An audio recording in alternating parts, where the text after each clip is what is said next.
Chers amis, cette brève annonce pour vous signaler que ce soir nous aurons très certainement, oui parce que c'est pas prêt, nous aurons la suite de Nativité. Nous nous sommes attachés à la technique picturale, enfin sinon la technique, l'histoire en accéléré des primitifs italiens. Oui, pour savoir un peu de quoi je parlais. Ben, rien que pour moi-même, bien sûr. Oui, parce que c'était un savoir assez vague. Un savoir de seconde main, oui. Souvent, on se paye de mots. Ah, les primitifs italiens, les primitifs italiens. Ouais, et ben on se penchera aussi sur les primitifs flamands. En tout cas, pas tous, bien sûr, je fais un petit choix, une petite sélection.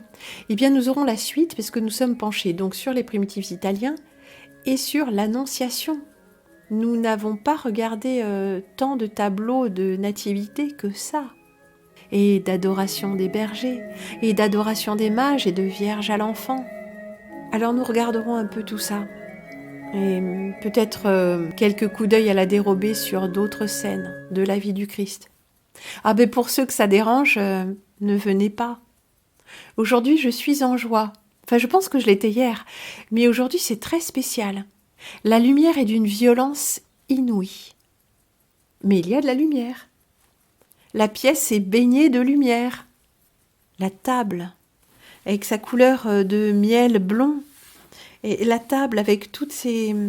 c'est tous les outrages du temps, mais qui a été bien ciré. Ah, sur lesquels il y a eu des trucs là, qui l'ont rayé. Mais est-ce que c'était là? Est-ce que c'était là avant? Ou est-ce que c'est dans tous ces déménagements? Pauvre chère table, pauvre bois, pauvre beau travail d'artisan. C'est la table de Saint-Michel, vous savez? Ah, vous n'étiez pas là? Eh bien, 29 septembre 2021, à la table de Saint-Michel. Ah ben, je ne sais pas si je l'ai réédité, celui-là. Peut-être que je pourrais rééditer tous les éditos de Prune que j'ai en ma possession. Et sans doute dans le désordre, hein, parce que je ne sais pas trop comment je vais m'y prendre. Enfin, tout ça pour vous dire que ce soir, nous aurons très certainement, mais je ne peux pas vous le promettre, mais très certainement la suite de Nativité, qui s'intitulera d'une façon appropriée, en tout cas, je l'imagine. Et en attendant, je vous souhaite une merveilleuse journée de joie. C'est vrai que pour moi, c'est moins présent ce Noël que ne l'était Pâques. C'est comme si c'était plus extérieur. Un sauveur nous est né, un fils nous a été donné. Mais c'est un bébé. Non, ce n'est pas un bébé, c'est autre chose.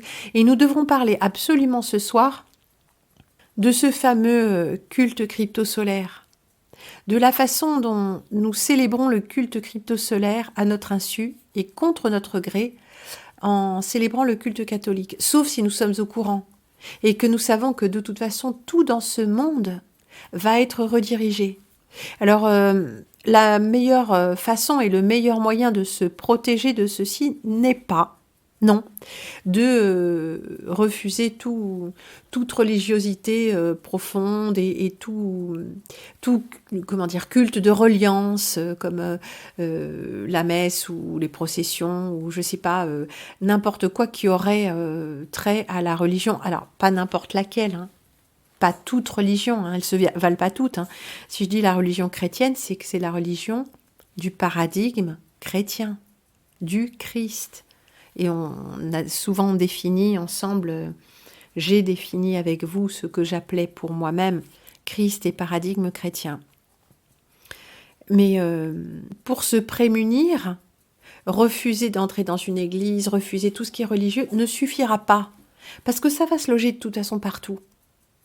Et vous ne refusez pas de faire des choses qui sont pas forcément très propres. D'acheter des vêtements, par exemple, même de seconde main, je ne sais pas, qui ont quand même été fabriqués par plus ou moins des esclaves au bout du monde. Et le chocolat, oui, il est éthique, mais pour l'acheminer dans des cargos, est-ce que tous les dockers sont également payés de façon éthique, etc. Vous l'allez acheter où, ce chocolat? Dans un supermarché? À la boutique locale, d'accord, mais l'essence, toutes ces choses qui ont été produites acheminer, qui s'appuie sur un système de domination constant et de destruction du vivant, de destruction de l'humain, de destruction de tout. Vous donnez votre assentiment à ce système à chaque fois que vous entrez au temple du supermarché. Là, ça vous gêne moins. Ah ben, faut bien manger. Non, non, on pourrait faire autrement. Alors, de toute façon, nous sommes embringués malgré nous. C'est pas de se retirer comme ça, de se laver les mains. Alors, je rentre pas dans une église. Ah, le culte catholique est... Oui, bien sûr, c'est le culte du serpent. Mais il y a autre chose. Ces gens qui se réunissent le dimanche pour chanter et élever leur âme, qu'ils l'élèvent, enfin qu'ils arrivent à l'élever ou pas, mais finalement ce n'est pas ton problème. Ça part d'un bon sentiment.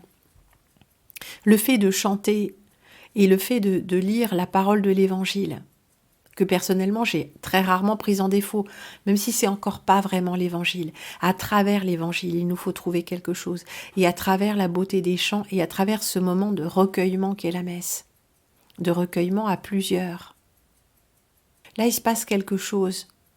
Et justement, pour ma part, puisque j'étais exactement comme toi, je disais, ah, mais je vais pas à l'église, et pourtant j'avais envie, parce que j'avais envie de cette élévation et tout ça.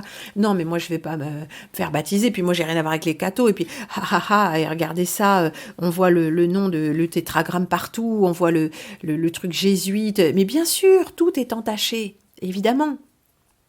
Mais ça ne m'empêche pas ce moment de recueillement, ce moment d'élévation au son de l'orgue, ce moment où j'écoute la parole de l'Évangile. Et j'écoute à travers la parole de l'Évangile ce que me dit le Christ, le vrai. Et pas besoin d'aller à l'église pour ça, ouais. Mais si tu vas pas à l'église, tu ne le fais pas, je le sais. Oui, je peux lire l'Évangile quand je veux, mais justement, c'est ce quand je veux qui me dérange. C'est ce moi je sais mieux, mais bien sûr, moi aussi je sais mieux. Mais par moments, faut la mettre en veilleuse. Faut accepter qu'on fait partie de ce monde, qu'il y a plein de choses qu'on fait qui sont pas reluisantes. Mais tant qu'elle n'engage pas le religieux ou une exigence d'humilité, ouais, de plier, eh ben, on est parfaitement à notre aise. On va au supermarché, on fait même un jeu à gratter peut-être. On sert qui en faisant ça? Puis je passe sur tout le reste. Il y a quand même beaucoup de choses dont on n'a pas à être fier si on se regarde vraiment en face. Tout seul, hein, pas en face de quelqu'un avec qui on va argumenter. Ouais, non, mais c'est parce que, et puis tu comprends. Non, non, ce principe-là, il sait déjà tout. Il sait déjà à quel point tu te mens à toi-même pour pouvoir continuer à te regarder en face. Nous le faisons tous, ça s'appelle l'incarnation. Au moins à un moment, une petite heure d'un jour de la semaine, nous pouvons consacrer un peu de temps à arrêter de nous mentir, en étant en présence d'autres qui ne sont ni meilleurs ni pires que nous, dans un endroit qui est dédié pour ça, avec tout un rituel, oui. Ah, tu n'aimes pas les rituels? Est-ce que tu es vraiment sûr? Toute notre vie est ritualisée. Le lever, le coucher, le petit café du matin, la clope d'après le repas, etc. Toute notre vie est ritualisée. Mais ritualisée autour de ces pulsions et besoins du corps. Alors je sais bien que je ne vais pas vous convaincre, et d'ailleurs telle n'est pas mon intention. J'essaie juste de clarifier quelque chose qui, selon comment on le regarde, est juste ou n'est pas juste. Mais moi, je sais pourquoi. Pour le moment, et pour moi, c'est juste. Parce qu'il y a cet effort qui n'est pas nécessaire, dont on peut tout à fait se passer dans la vie, et glorifier notre propre esprit et notre propre volonté. Mais c'est justement ça qui me dérange, de toujours glorifier ce petit moi-je. Nous le faisons déjà bien assez comme ça. Alors, si on se met à le faire jusque dans la spiritualité, moi j'ai besoin de personne, ça se passe à l'intérieur, bien sûr ça se passe à l'intérieur, tu n'as besoin de personne. Mais pour te regarder en face, tu as besoin de ton prochain. Et oui, c'est ça l'enseignement. Mais voilà que j'ai un chat dans la gorge, et il est temps de vous quitter pour aller remettre une bûche dans le feu, vaquer à toutes mes petites occupations de la journée, et vous préparer l'émission du soir, mes salutations, mes hommages. Et je me réjouis de vous retrouver ce soir, et peut-être même, quoique bien plus tôt que hier soir, pour un petit direct. À plus!